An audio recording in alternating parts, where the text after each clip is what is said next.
একটা পরিস্থিতির কথা চিন্তা করুন যে আপনি সুইচ টিপছেন কিন্তু আলো জ্বলছে না, আপনি সুইচ টিপছেন কিন্তু পাখা ঘুরছে না, যেটা অনেক সময় আমাদের দৈনন্দিন জীবনে আমাদের বাড়িতে হয়েই থাকে।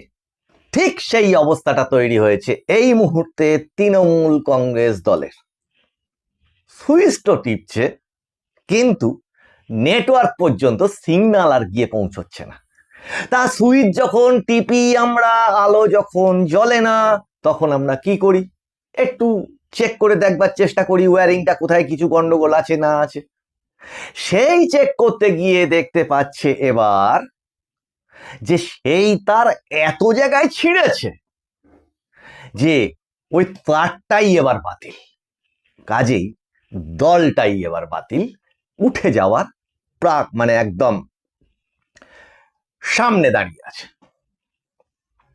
কেন এই কথাটা বলছি? তার পিছনে নির্দিষ্ট নিশ্চয়ই কিছু তথ্য, কারণ, যুক্তি থাকবে, তো সেগুলোই আপনাদের সামনে হাজির করছি। নমস্কার, মানুষের ভাষায় আপনাদের সকলকে স্বাগত। আমি প্রবীর রায়চৌধুরী আপনাদের সাথে। প্রথমত আপনাদেরকে আগের এপিসোডে দেখিয়েছিলাম, আগের এপিসোডগুলোতে, যে কি ভয়ঙ্কর একটা অশুভ অক্ষ এই শাসক দল তৈরি করেছে এই 15টা বছর ধরে, এবং সেটা শুধুমাত্র ওই প্রশাসনিক এবং পুলিশি লেভেল এখানেই থেমে থাকেনি। একদম সুপ্রিম কোর্টে একটি আইনজীবীদের টিম তৈরি করে ফেলা, হাইকোর্টে সেম একটা টিম তৈরি করে ফেলা, নিজস্ব পছন্দসই মানে একদম আমলাতন্ত্রের যে জায়গাটা, সেগুলো যেগুলো থাকে, ধরুন মুখ্য সচিব, স্বরাষ্ট্র সচিব, এই সমস্ত যা কিছু সেক্রেটারিয়েট অংশ যেটা, সেটা, তার পরবর্তীতে এই যে ধরুন আইপিএস আইএস এর যে অংশটা ধরি, যদি যে ডিএম, এসপি, ডিজি, এগুলো তো সব বিখ্যাত বিখ্যাত নাম, বিখ্যাত বিখ্যাত অভিযোগ এদের নামে আছে। তারও নিচে নামুন বিডিও, ওসি, এসডিও, এসডিপিও। এ তো গেল প্রশাসনের ভিতরের চেহারা। তার সাথে যোগ দিয়েছিল কি, যে একটা প্যারালাল প্রশাসন, এবং সেটাই বিরোধী দলের অভিযোগ যে সেটাই হচ্ছে আইপ্যাক প্রশাসন, এবং সেটা একটা সমান্তরালে চলতো, যেখানে এই প্রশাসনের নিজস্ব সিদ্ধান্ত নেওয়ার কোনো ক্ষমতাই ছিল না। ঠিক বাম আমলে যেমন পার্টি অফিসগুলো থেকে থানা, প্রশাসন ইত্যাদিগুলো নিয়ন্ত্রিত হতো, ঠিক তারই একটা আধুনিক কর্পোরেট লুক বা রূপ তৈরি হয়েছিল এই ক্ষেত্রে। এবার গন্ডগোলটা এতক্ষণ ছিল না, যতক্ষণ এই যে ধরুন, দেখুন, শাসন ক্ষমতা যদি থাকে, নেতা বহু লোক হতে পারে। কারণ কেউ যদি রাস্তায় বেরিয়ে তখন বলতো, এই বাম আমলের কথাই যদি বলেন, যখন শাসন ক্ষমতা চলছে, যে সে সিপিএম করে, তাকে ছোঁয়ে কার ঘাড়ে কটা মাথা আছে, তখন তার মধ্যে খুচখাচ প্রতিবাদ হয়তো হতো, অত্যাচারটাও সমভাবে চলতো। ঠিক সেইটারই একটা জেরক্স কপি তৈরি হয়ে গেল এই শাসন ব্যবস্থাটাতে, যেটা মানুষ অনেক আশা করে সেই সময় বাম জমানার পরিবর্তন ঘটিয়েছিল, অনেক আশা স্বপ্ন দেখে। কিন্তু তার পরবর্তীতে কি হলো, এখন ওই কুচো ছোট মেজো নেতা তাতেই সীমাবদ্ধ থাকলো না, তার সাথে তৈরি হয়ে গেল মাফিয়া রাজ, গুন্ডা রাজ, ছোট ছোট সামন্ত প্রভু বিভিন্ন গ্রামে, যাদের কেউ রাজা, কেউ যুবরাজ, এইসব নাম না দিলে তাদের আবার ফ্লেক্স হয় না, তাদের আবার পোস্টার হয় না, তলায় আবার ওগুলো লিখে দিতে হয়। কোন যুগে কোন সমাজে এসে আমরা পড়েছি, যেখানে একটা শিশুর কাছে বলতে গেলে যদি বলতে হয় যে এটা সৎ মানুষ মানে একটা গালাগাল হয়ে দাঁড়িয়েছে যেন, আর সৎ তৃণমূল সেটা একটা অকল্পনীয় বিষয়। নাই বা বললাম সে কথা। কিন্তু আসল কথাটায় আসি, সময় নষ্ট না করে। সেটা হচ্ছে কি, এই যে অক্ষটা তৈরি হয়েছিল, এই সুপ্রিম কোর্টের লাস্ট হিয়ারিং যেটা এই মোথাবাড়ি নিয়ে হলো, এবং সুপ্রিম কোর্ট বিশেষ ক্ষমতা প্রয়োগ করে এনআইএ এর হাতে সমস্ত ক্ষমতা ওই জায়গাটাতে তুলে দিলেন, এমনকি যেখানে এফআইআর করবার জায়গাটাও সম্পূর্ণ স্বাধীনভাবে এনআইএ এর হাতে দিল, যেটা সবসময় থাকে না। পুলিশের কোনো এফআইআর হয় সেইটার উপর ভিত্তি করে তদন্ত হয়, কিন্তু এনআইএ এবার এফআইআর এই মোথাবাড়ি নিয়ে কোথায় করেছে? এখনো পর্যন্ত আমাদের কাছে যা সংবাদ, অন্যান্য সংবাদ মাধ্যমের সূত্রে, এইবার কিন্তু আর ওয়েস্ট বেঙ্গলেই এফআইআরটা করেনি, তারা করেছে দিল্লিতে। এবার কাজে ঠকঠকানি শুরু হয়ে গেছে সেখানেও যেমন, তেমনি যে পরিমাণ ঝাঁট দিয়ে ঘর পরিষ্কার করবার মতো করে নির্বাচন কমিশন একদম ওই মুখ্য সচিব, স্বরাষ্ট্র সচিব থেকে শুরু করে থানার ওসি পর্যন্ত চেঞ্জ করেছে, পরিবর্তন করেছে। নির্বাচন কমিশন তো এটুকুই পারে, রাষ্ট্রপতি শাসন না হওয়া পর্যন্ত। আর এই মুহূর্তে যা সুপ্রিম কোর্টের আগের দিনের যা রায় বেরোলো, মানে নর্মাল টাইমেই যে ভোটটা হবে, তাতে করেও যেটুকু সুফল বাংলার মানুষ পেতে পারে সেটুকুই বলতে চাইছি। যে এই ঝাঁট দেওয়ার ফলে যে ঘটনাটা ঘটেছে, ওই পুরো সিস্টেমটা এলোমেলো হয়ে গেছে, এবং তার সাথে এই তৃণমূল নেত্রী, এখন আর তিনি মুখ্যমন্ত্রী নন, মানে একজন প্রার্থী মাত্র, ভোট প্রার্থী। তাহলে তিনি যে যে ভাষণগুলো দিয়েছেন, তাতে কিন্তু প্রশাসন, দলদাস যে প্রশাসন, তার যেমন মনোবল ভেঙে গেছে, তেমনি তৃণমূলের সাধারণ নেতা কর্মীদেরও মনোবল ভেঙে গেছে। এখন কি কি সেই ভাষণ? এবার আজকেই নমিনেশন ফাইল করতে গিয়ে তিনি বলেছেন যে খুব মনে দুঃখ নিয়ে তিনি এই কাজটা করলেন। আমরা আগের এপিসোডে সেটা দেখিয়েছি বিস্তারিত। এবং কেন তার মনে দুঃখ? যে এই যে এত নাম বাদ পড়েছে টড়েছে, কাজে উনি সেটা জানছেন, বুঝছেন যে ওনার কেন্দ্রে 60,000-এর মতো প্রায় নাম, আর একটু কম বেশি হতে পারে, মার্জনা করবেন সংখ্যার হিসেবে, সেটাই বাদ পড়ে গেছে, যেটাই ছিল ওনাদের ভোটের জেতার মার্জিন।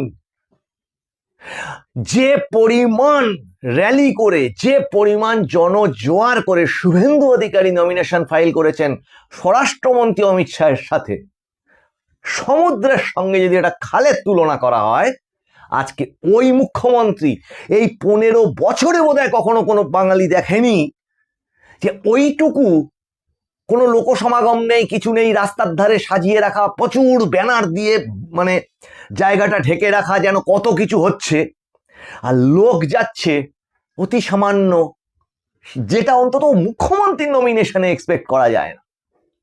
এটা বাংলার মানুষ কিন্তু এই গত 15 বছর কেন দেখেই।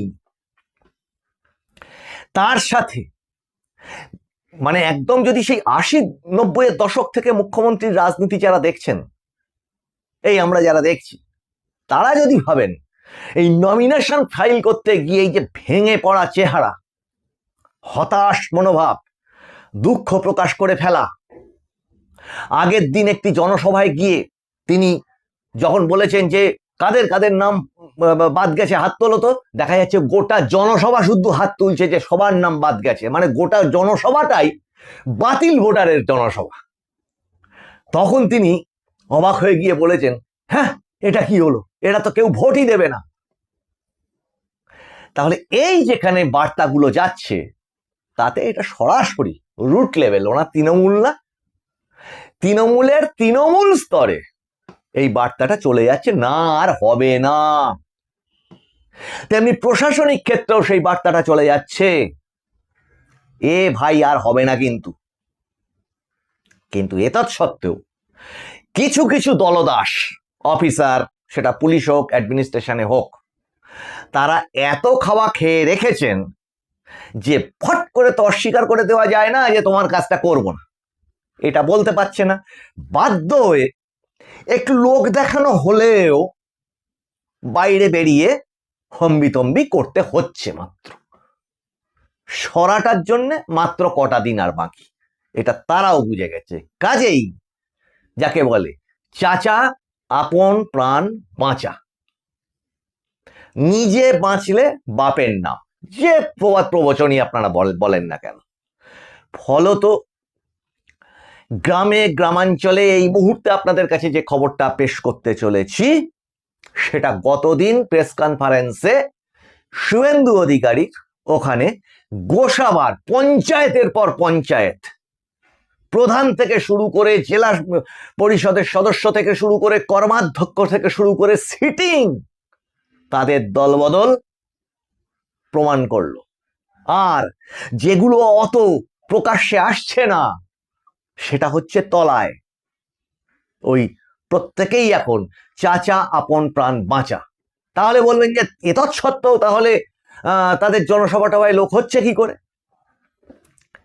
যতক্ষণ পর্যন্ত না সিপিএমও গেছিল, ঐতিহাসিক ভিড় হয়েছিল, এটা মাথায় রাখতে হবে। সেই মানে র্যালিটাতে বুদ্ধদেব ভট্টাচার্যের যাদবপুরের একটা ঐতিহাসিক র্যালি, বিভৎস ভিড় হয়েছিল, প্রচুর পরিমাণে ভিড় হয়েছিল। বিভৎস কথাটা যদি ভুল হয়, যা কল্পনাতীত। কি ফল হয়েছিল? যেটা অভিযোগ 21শে জুলাইয়ের ক্ষেত্রে যিনি মানে গুলি করবার অর্ডার দিয়েছিলেন, সেই তৎকালীন মুখ্য সচিব মনীশ গুপ্তর কাছে স্বয়ং বুদ্ধদেব ভট্টাচার্য ওই যাদবপুরে হেরে যান। সিপিএম হেরে গেছিল, বোঝা গেছিল। বুদ্ধদেব ভট্টাচার্য, যেটা একটা বলা যায় যে যাদবপুর এলাকাটাতে বাম মনস্ক মানুষের পরিমাণটা বেশি, সেখানে বুদ্ধদেব ভট্টাচার্য হেরে যাবেন এক মানুষের কল্পনার বাইরে ছিল। তেমনি অনেক কল্পনার বাইরে জিনিস এই ইলেকশনে ঘটতে চলেছে।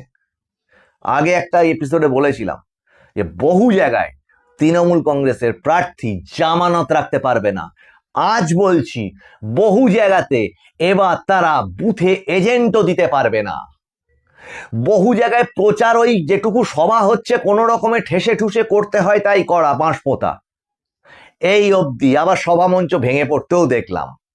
মিথ্যা ঠিক এইভাবেই গুঁড়ো গুঁড়ো হয়ে ভেঙে পড়ে। কাজেই এই ছোট কুচো নেতারা যখন ফোন করে একজন ওসিকে, নতুন এসেছে, ধরা যাক পাল্টে গিয়ে এক নতুন ওসি এসছে, তাকে যখন কোনো অর্ডার দিতে যাচ্ছে, তখন বলছে ভাগ, নিজের চাকরিটা বাঁচাতে হবে। কেন?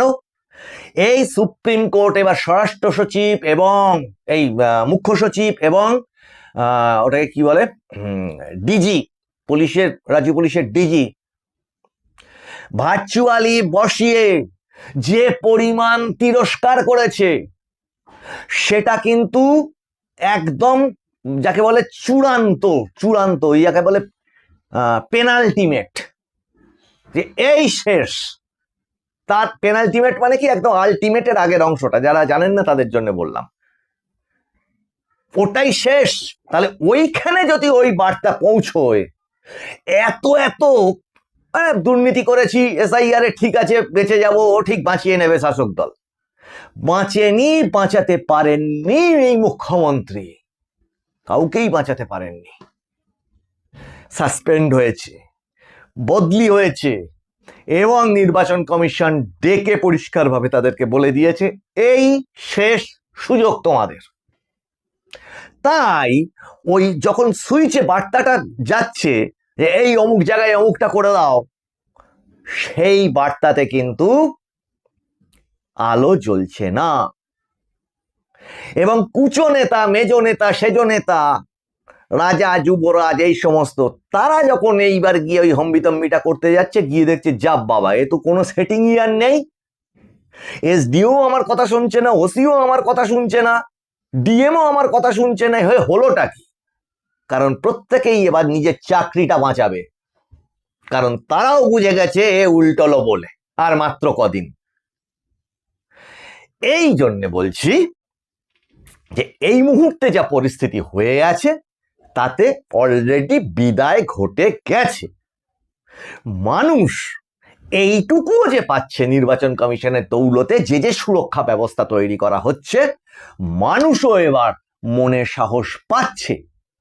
হতাশা করে কিন্তু আপনি বা আমি এই অপশাসনকে উল্টোতে পারবো না, বরং হতাশা কিন্তু সংক্রামক আর একটা মানুষের মধ্যে ছড়িয়ে পড়বে। বরঞ্চ এই ভয়ঙ্কর অপশাসন যা স্বাধীনতার পরে বা ভারতবর্ষের ইতিহাসে খুঁজে পাওয়া যাবে না হয়তো এরকম, এই অপশাসনের কে উল্টোতে গেলে প্রত্যেকের একটা একটা ভোটে কন্ট্রিবিউশন রাখতে হবে এবং বলতে হবে সেখানটাতে নো ভোট টু তৃণমূল। আপনি যাকে খুশি দিন। এবার দেখুন, এটা আপনারা বলতে পারেন যে আমি হয়তো একটা ভোটের প্রচার করে ফেললাম। কার হয়ে করলাম বলুন? আমি অপশাসনটার বিরুদ্ধে করলাম। অবশ্যই আমি নিরপেক্ষ নই এই ক্ষেত্রটায়, অপশাসনের বিরুদ্ধে। এপিসোডগুলো ভালো লাগলে আপনারা সাবস্ক্রাইব করুন, একটু আপনাদের মতামত পাঠান কমেন্ট করে, এবং আপনারা একটু শেয়ার করুন যাতে সেই মতামতগুলো ছড়িয়ে পড়ে চতুর্দিকে, উপযুক্ত জায়গায় যেন গিয়ে পৌঁছয়, তাদের চোখে পড়ে, কানে শোনে, দেখে পুরো এপিসোডগুলো। পারলে টুইট করুন এই এপিসোডগুলোকে, হোয়াটসঅ্যাপ, ফেসবুক ইত্যাদিতে আপনারা এপিসোডগুলো পারলে একটু শেয়ার করুন যাতে বেশি সংখ্যক মানুষের মধ্যে সেটা পৌঁছয়, এবং তার সাথে আপনার মতামতটাও যেটা কমেন্টে রয়েছে সেটাও যেন চোখে পড়ে। আপনাদের সঙ্গে আবার দেখা হবে সামনের এপিসোডে। আপনারা নজর রাখুন মানুষের ভাষার পর্দায়। মানুষের ভাষা সবার মনের কথা বলে। নমস্কার।